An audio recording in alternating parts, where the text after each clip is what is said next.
Olá, sejam todos bem-vindos e bem-vindas a mais uma aula do nosso curso. Eu quero começar, em primeiro lugar, peço desculpas pela impossibilidade na semana passada de termos o nosso encontro síncrono, ele estava previsto, mas eu passei por um processo de adoecimento que felizmente não se confirmou, que era Covid, foi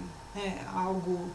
mais simples do que isso, mas passei alguns dias afastada do trabalho, acamada, e isso impossibilitou a realização do nosso encontro síncrono. Nós estamos trabalhando com a possibilidade de reagendá-lo, estamos trabalhando na organização nesse sentido, e vocês serão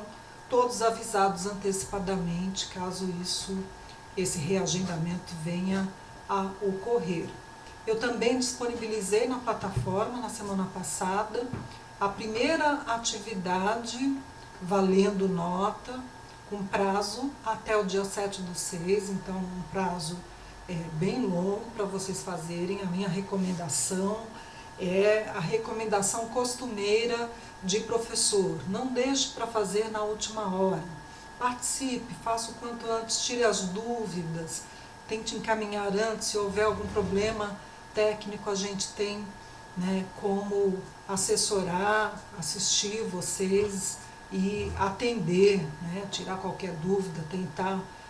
solucionar o problema. Bom, quero também fazer uma outra retificação importante. Para a aula de hoje, eu vou deixar isso também por escrito na plataforma. Foi um erro de digitação no mapa de atividades, mas para a aula de hoje, para a aula dessa semana, a minha recomendação de leitura é que vocês leiam da página 45 a 61, que é exatamente o segundo capítulo do nosso livro, o livro que nós estamos trabalhando nesse momento. Esse segundo capítulo ele está dividido em 3 sessões, uma primeira sessão que problematiza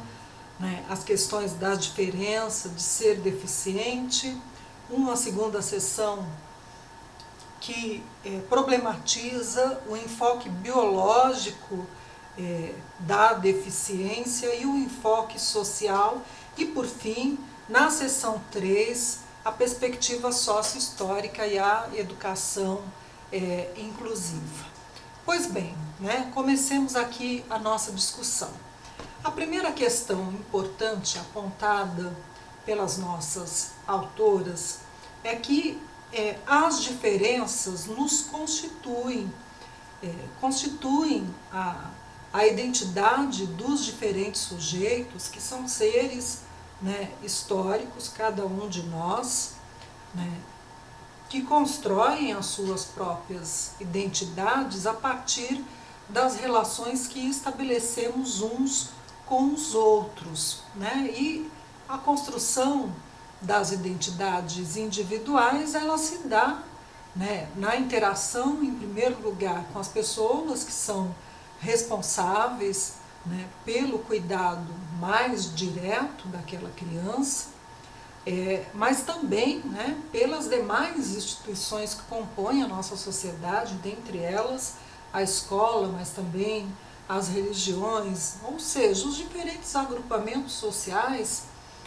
por meio dos quais as crianças vão aprendendo a se inserir em sociedade. Pois bem, e a escola vai ter um papel muito importante nesse sentido, no sentido de ser também um espaço social onde as identidades individuais e também as coletivas são constituídas. O reconhecimento das diferenças constitui a identidade, mas como nós estamos inseridos numa sociedade caracterizada por relações de poder, algumas identidades elas são posicionadas socialmente como supostamente inferiores às demais. E aí os sujeitos pertencentes aos grupos sociais que são alvo dessas ações discriminatórias, né, eles passam a ser definidos, né, de alguma maneira como não ideais, né, como os múltiplos outros ou, né, até mesmo, né, os ditos anormais. Pois bem, né, é muito recente na história da educação, sobretudo da educação brasileira, né, o crescimento das reivindicações pelo direito de participar de maneira igualitária, né, das diferentes oportunidades, inclusive das oportunidades educacionais, dentro de uma perspectiva educacional que não esteja apenas baseada na tolerância, né, ao convívio com as diferenças, mas no respeito às diferenças que nos constituem como sujeitos. Então, no respeito à diversidade que nos constitui enquanto sociedade. E também, né, é muito recente o entendimento de que aqueles que foram historicamente prejudicados, e dentre eles as pessoas com deficiência, né, têm direito de receber, né, o tratamento adequado para que as suas necessidades venham a ser atendidas também adequadamente, para que esses sujeitos não venham a ser alvo, né, das práticas discriminatórias, que são práticas que segregam, que separam essas pessoas. Bom, como é que ficam as pessoas com deficiência nesse contexto? Aí as nossas autoras, elas nos convidam a não cair, isso é muito importante, na armadilha de biologizar a deficiência, porque quando ocorre a mera biologização da deficiência, né, aí o sujeito, a pessoa com deficiência, passa a ser definida como anormal, aquele que não é adequado, aquele que não aprende, que não produz, né, que não se porta adequadamente, passa a ser culpabilizado, né? E elas nos fazem um convite importante, né, para, no sentido de tratarmos a deficiência como direito de ser diferente, reconhecendo esse direito na educação e reconhecendo que as pessoas com deficiência, né, têm direitos específicos, né, e que esses direitos só vão ser devidamente atendidos por meio de relações sociais, né, em que esses sujeitos sejam valorizados, né, por meio de relações sociais em que, né, busque-se proporcionar para essas pessoas as melhores condições para o seu desenvolvimento e as condições que são adequadas às suas necessidades, né? E aí a pessoa com deficiência deixa de ser encarada como a única responsável, né, pelas possibilidades que ela vai ter ao longo da vida, né? Essa responsabilidade passa a ser coletiva da sociedade, né? Então, há uma mudança semântica significativa, né? Não é mais a pessoa que ouve menos, que enxerga menos, que tem o desenvolvimento cognitivo de forma diferenciada, né? Mas é a sociedade em que ela está inserida que passa a se pensar e passa a pensar interações, mudanças de atitudes que possam criar as condições mais favoráveis para que aquela pessoa com deficiência se aproprie da cultura em que ela está inserida, né, respeitando as suas limitações, mas ao mesmo tempo superando os mecanismos tradicionais de exclusão, né? E aí nós já analisamos em aulas anteriores, foi preciso, né, um longo processo histórico que possibilitou que essas pessoas passassem a ser vistas, a serem definidas como pessoas com deficiência, ao invés, né, de serem definidas simplesmente como deficientes ou excepcionais, né? Pois bem, né, elas apresentam, com base no decreto 5296 de 2004, a definição das deficiências, né, com as quais mais convivemos nos cenários educacionais: a deficiência mental e intelectual, a deficiência auditiva, a deficiência visual, a deficiência física e a deficiência múltipla, né, que consiste na associação de duas ou mais deficiências. Eu acrescentaria, né, aquilo que está na Lei de Diretrizes e Bases da Educação, que nós vamos examinar mais adiante no nosso curso,